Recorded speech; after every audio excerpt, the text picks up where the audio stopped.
Welcome once again.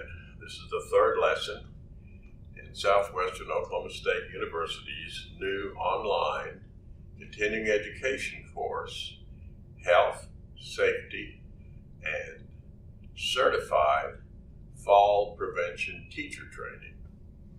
And as you learned from the first two lessons, we're always combining both of these activities because we're using Yang-style Tai Chi, which is the foundation for both the safety training and the fall prevention training.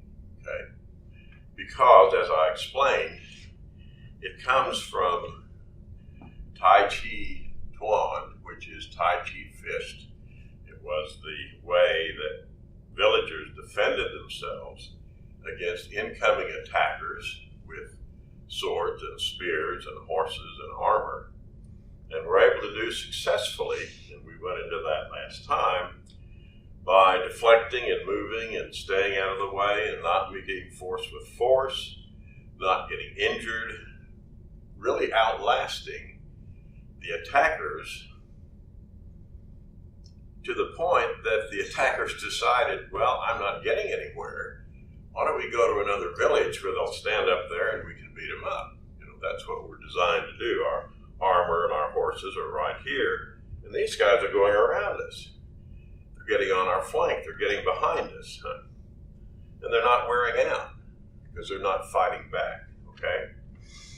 Well, today, we'll start with something that fits right into both the safety and the fall prevention teacher training.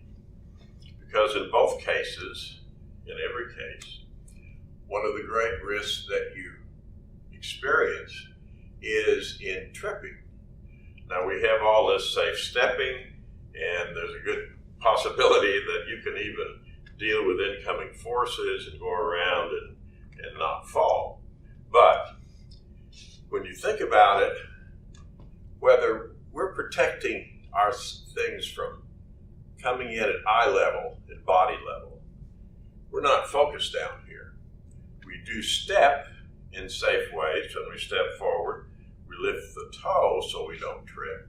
If we go back, we can lift the heel and not trip, okay? But when I'm looking out here and doing these things, I could trip over something that I didn't see, okay? And that's a threat to both groups, the older people, the athletics, anyone who is in danger of tripping and falling. So, the first thing I do in the fall prevention class or the safety class, I say, okay, and I was led here by an older gentleman coming to a fall prevention class who asked me the ultimate question. He said, I'm afraid of falling. I can barely get here today. What can you show me right now that will keep me from falling on the way back to the next lesson? And I had to think about that. Because really, if you just start learning the form and you do it in the order that is done scientifically in a medical research, you go from simple to complex. That makes sense. However, stopping a fall to the front is number 5 on the list. And I could not tell this gentleman, come back, if you can make it for 3 weeks, we can stop your fall. So I decided to move the most dangerous things up front, get people moving them into their defensive reflexes, and that really fits both safety and senior fall prevention, okay? Because anyone can fall, put themselves at serious risk, okay? So the way we do this, and you've already seen part of it, if you're moving along and you trip, this is what happens, okay? And we have dangerous reflexes we have to overcome. When I'm here and I'm out here, a dangerous reflex is we freeze, okay? And if you freeze, then what happens to a lot of people is they see the ground coming up, okay? They're afraid they're going to hit themselves in the face, and so they start turning away to protect themselves, and they end up landing on their hip and their head, which is the most dangerous fall because you've got a concussion, you've got a broken hip, okay? So how do we deal with this? Okay. There is a concept that I didn't get into enough last time because we were moving from one place to another. But between every Tai Chi movement in the classical form, there is what is called rooting. Now, we have to understand this because it's very different than the kind of dancing around, boxing, wrestling stuff that you see in these things that are games that are supposed to be warlike. But in a warlike situation, defending the village, you can't just dance around somebody in order to get away from them. Because you have other people right here and right here, you're going to have to be wherever you are. And if you have to be stable, you have to root right there. I guess it's their agricultural background that came up with roots. But there's two ways to do that. One of them is physiological. When you come out to root in the most solid way, and this is the way that they do it in the combat, you never let your knee go past your toe. Now, if you'll try that, you stand here and you go out and you feel right there. When the knee is over the toe, your shin bone drives straight down, and you have a solid architectural structure, okay? Now, move out just a little bit to where the knee is just past the toe, and all of a sudden, all of the stress transfers into the joint, and you have a relatively weak joint holding your whole body up rather than a strong bone that I found out can hold hundreds, maybe thousands of pounds just on a linear basis, and you've taken the unstable joint out of it, okay? So, to do this, we're walking along, we trip, okay? We recover, okay? Walking along, trip and recover. That neutralizes the forward fall. When we get up to here, and we're stable, we can go into something we've already learned, We step over what we tripped on. We step over, and then we brush knee, and that gets us back on balance, okay?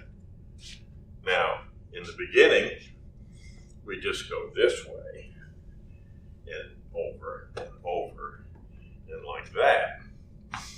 Now, obviously, when I'm not worried about what's out here. What did I trip over? And this gives me a chance to see that. It also gives me a chance to look out ahead. It may be the case that I've wandered into a bunch of broken glass or an incline or something else that I just don't want to keep going that way. I've also looked all the way down that path. So I come out here, I look here, okay, I can get over it. I step, I brush knee and push, that gets me back up. And also protects me, right? Now,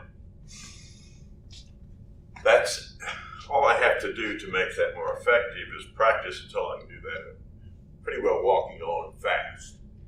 If I'm following a person escaping and they're escaping fast, I'm not going to be looking at the ground and I want to move fast, okay? Now, if I come out to here and I do this, and when I look out, I think, oh my gosh, I can't step out there. That's not where I need to go. When I recover, I do the next thing that we've already learned. I come up to here, counterbalance, and I go off to the side, okay? We've looked at that one. Single whip, right? Okay. Now, I'm going along, I recover, I come back, I single whip, I go in to hold the ball. Remember that, preload.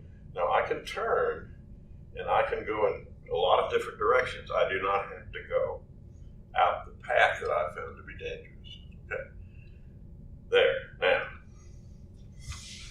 last one is not in the form, but it is one of the most dangerous things that can happen to you. And a lot of the people that come to my class and in the safety issue say the thing they're most afraid of is going over backwards. Okay? Now, I spent years going over backwards in judo, but in order to break that fall, you have to be up in the air. You have to slap down, and you hope that there's going to be a mat under you. You hope it's not going to be this sort of thing. So we've got to get a better way, and we never want to get on the ground, right? So I was taught this by nature, okay? Let me gather a device that, this is my teacher right here, okay? What happened was, I heard a loud noise. I stepped outside and looked up where my car was parked. Nothing. But when I turned around, a 60-mile-an-hour wind hit me and knocked me over backwards. Okay? Actually, there was a 60-mile-an-hour wind in this area last night. Well, when it did, here I'm going this way. Well, my reflexes, let me turn around. You'll recognize what I'm going to do because we just did it. When I come around to here, I came to here, and here I am back in a solid position, huh? And all I have to do, once I get around to this direction, what I have to do, I step straight out, I put both feet going this way, and I can come right down on this knee. I've got that knee under me. I've got the shin bone under me. My roots are right there. The wind just drove me down on the knee and held me there. I looked up the alley. There was a whole, they're not bamboo out here, just kind of tall grass things, and they were all just leaned over like I was. And then I looked up, and this tree was 30 feet out. If you'll notice, it's hard to see where you are, but it's 11 years old, okay? It had been out there surviving this for 11 years, but this wind was too much. It had blown it out of the ground with the roots up. And the only reason I was able to do is I moved my roots. I was off my roots here, but when I came to here, stepped out and put both feet going this way and could come down on that shin bone. I had moved the roots enough to where I had a solid foundation. When they came and cut the tree up, I said, would you please leave me a slice? Here's my forensic evidence for this way of dealing with getting blown over backwards, which is a very terrifying thing to have happen. Okay, so now the people who are both interested in safety and the fall prevention have something everybody can do at home every day with the incentive that the more you do this, and the faster you're able to do it, the quicker it will get into your reflexes. And tripping has to go in the reflexes. We're doing this slow thing here, okay, because being slow and relaxed and on balance, we can speed that up. We actually gain speed with that and power with that. But when it comes to tripping, it's got to be an instant reflex, okay? So there is that. Now, after we practice this over and over, the next thing that we can do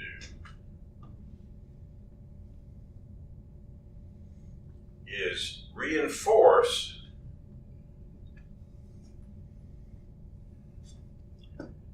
our erasure of meeting force with force, okay? Now, if you look up Tai Chi practice, you will find a situation where they have what is called pushing hands, okay? And pushing hands, this guy comes in, this way, and I keep deflecting, And that's because I'm the villager and I'm standing here and I'm keeping him from hitting me, okay? And that's an excellent thing to know. But we're not focused on defending the village. We're focused on getting away. So what we do is I call it ghost hands. Here comes this guy, and when he's reaching out, what I do is I fade back and absorb this energy, okay? And then if he pulls back, I follow him. Then if he comes back, see, he's punching at me. And then back this way. Now, if I take all the resistance out, he'll keep punching deeper. And there will be a point where he's not punching this way, he's punching that way. And when he does that, he's off balance and I can pull him and go past him. By the same token, if he punches in, and he punches farther, and he'll come back, and then I can go around this way. So in both cases, I can escape. I can either pull him by me or escape past him by not providing any resistance and having him compensate by either striking deeper or I'll take advantage of him regaining his balance, okay? So that's ghost hand. Typically, when we practice it, we'll do like 3, He'll come in, and I'll go back. Then he'll go a little deeper. And then he really says, I've got to get this guy. And on the third one, you pull him through. What we're doing, though, is we're also building up to the moment where I just do that first time. I don't wait. If I'm just going up the hall, I'm trying to get out of a place, or my guardian is here, and that happens to him, he's not going to mess with it. He'll just pull and go through. Okay. So we have things for the guardian. We have things for the individual. As you know, coming this way. When you're going down the hall, you're escaping. If people are reaching out and you do this, you don't have to, the moment this comes up, their hands go back, then we can do this one and go on. Okay? And we also have this, right? We have our, now, people don't understand the mechanics because you don't do this in boxing. Boxing, that's a pretty good shot. Okay, now, but parting the wild horse's mane, which depended on a reflex in the horse, we have a reflex coming under here, but we also have a huge amount of leverage, and the fact that we're taking the person off the ground. It's one of the best ways to understand this is to hit like that, okay? Well, that was okay. But if I'm here and I do parting the wild horse's mane, I can take him completely off balance and go right around him. And I did not hit him as hard as I punched. And I created the opening, I go around, okay? So in terms of a safety factor, this is much more effective, okay? And it doesn't leave me right out here. So I have the escape factor. I get them completely out of the way and keep going, okay? If you have a device like that, but you can just understand, when you do this, this is very powerful. You're not sacrificing anything. Okay. Well, we've we've gone through some very important things. If it turns out that your phone doesn't handle this for some reason, there is an alternative. YouTube has private YouTube accounts in which you can record something and put it up, and you designate who gets to see it. That's your choice. And you could set me up as the only receiver, and we would still have all of the security and perhaps a little better way to see each other. I'm still working on figuring out and coming into agreement with the groups that have the CEUs. What I'm running into, people have gone online, but if you look at the number of hours that they designate for this, typically it's, half an hour, 1 hour. So it's just a presentation that's put online. It's not training. They're not doing 10 lessons. So I'm working out the numbers on that. Actually, the people who've been in the workshops say, I need this training for my protection to stay in the job. If I get 2 or 3, that's fine. I would actually like to attend something for the other ones. I just don't want to trade this thing off, okay? Okay, we have a couple of more things we can do, and I need to show you some equipment. Just a moment. Technology has helped us.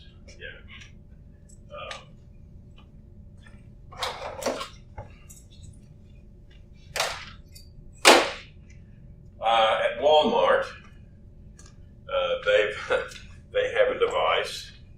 I'm not sure the price, at the point that you go to buy it, but it's like $15, okay? And this breaks a window in a car. This cuts the seat belt. And when you open this up, there's a little saw that you could cut through upholstery. I had a friend who was in a rainstorm, pulled off, somebody ran into him, jammed the car doors, broke some glass, he was bleeding. His girlfriend was sitting beside him. And I'm sorry to say that she went insane watching this happen, and he couldn't get out.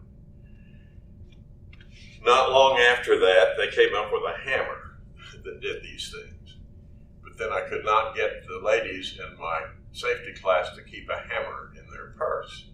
Finally, they've got all this narrowed down to something like this. It also has a flashlight and a device here where you could start a fire if you had to, okay? The other thing was there was a flashlight.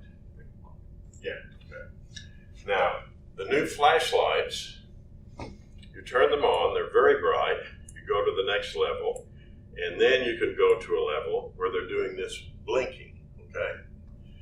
Blinking is quite a defensive weapon. Somebody approaches you in a parking lot, whatever, they won't walk into that signal. You can back away, they can't see what you're doing, they're not going to walk into it, and that's an excellent harm-free defense, okay? The last indicator, and many people don't know this anymore, but virtually everyone in law enforcement or military, they know what SOS means. 3 short, 3 long, 3 short. You could actually put this on your car and get into a safe place and see who pulls up to help you. But SOS is a way to signal that. The only problem I have, there's 2 versions of this. This one has a little cutting edge up here. Somebody thinks that that's a good idea. The other one is just flat. I'm for flat because the reality is, in all of what we do not cut people. We do not cause bleeding because bleeding is an enormous health hazard. You have people with infected blood. You hit them, they bleed. bleed, it goes all over everything. And that it's a hazard for you, for everyone it touches, of course, and for the person. So we stay away from anything that causes bleeding. So with this one, what I'm going to do is get a file and just file that off smooth. I can come around here and I can push somebody out of the way, and they'll get out of the way. I have a strobe that will keep them back. Okay. So in case it's in a parking lot, we have drug addicts now at a level that we've never had before. And so you have to deal with that sort of thing. Okay. There's another group of things that we will go into that it requires some more equipment. And this is training when you're in risk of sudden death. Now, I try to get the things that are lethal to you as fast as I can so you practice them, because you have to do this fast and you have to do it correctly. Okay. Now, what we have here is potentially a surprise attack. If you're in a situation, there's a person with something behind you, okay? Well, let's just start with the fist. And would you get a guard over there? Yeah. When you practice this and the eye thing, when you practice this sort of thing, you really need to have an armed guard and these plastic goggles to guard your eye. Yeah. Well, this is like this, and then the goggles. Yeah. Now, a hand comes around from behind, and could be a surprise for anybody at any time. My response has to be, I have to get out of the way, right? Like this. And this hand comes down to stop it. I have to see what's in that hand. Plus, striking right here will kind of numb it a little bit. Okay. Then I take it, and I continue the motion up to here. And at this point, I can lay the person down, or I can get around it. Right? So you see where his feet would be. Then, what happens if, when it comes around, it's not that? Now I'm here, okay? Now this is a lethal weapon, right? I come to here, I bring it up toward him. Most people will kind of back away from that, huh? Then I will hit, now, and then I can peel this out. I have the leverage to peel it out, especially if I've done this. If I'm in fear of my life, I could hit the eyes, and then there's no problem getting it out. But sometimes you'll find a situation where you believe this is a kid, this is something that once you get to this point and you pull it up to here, you feel this relaxing and you can peel it out. And at this point you can push. You have to be careful. You got a knife in your hand, huh? But you push them away, okay? Now, with the pistol, which is even more dangerous to everybody. It comes now. We're going to learn this at a greater distance. Okay? But from here, what I do, I push this around the same direction. Huh? Where is a safe place to point something like this?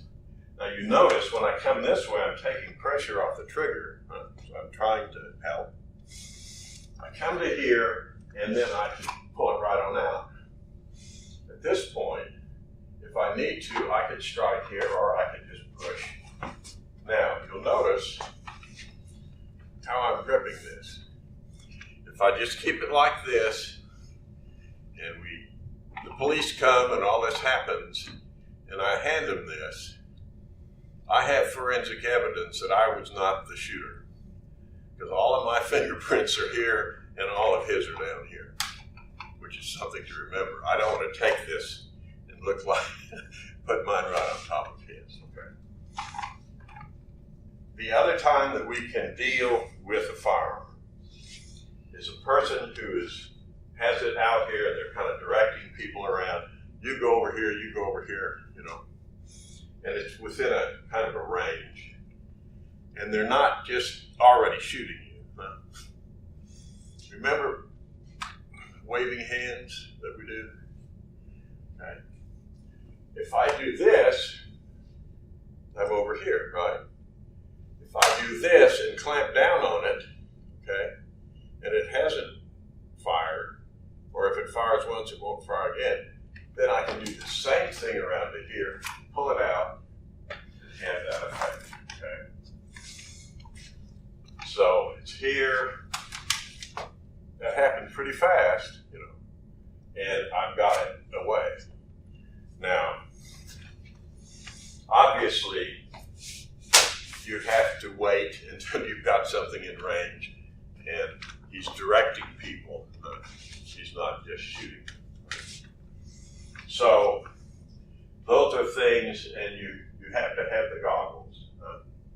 You need to have the arm thing because there are vulnerable points on the arm. You don't want to be hitting those. You don't want anything coming up going toward the face. If this is a lethal threat, which it obviously is, except for the fist perhaps, and you want to make sure that the person is not going to be able to follow you.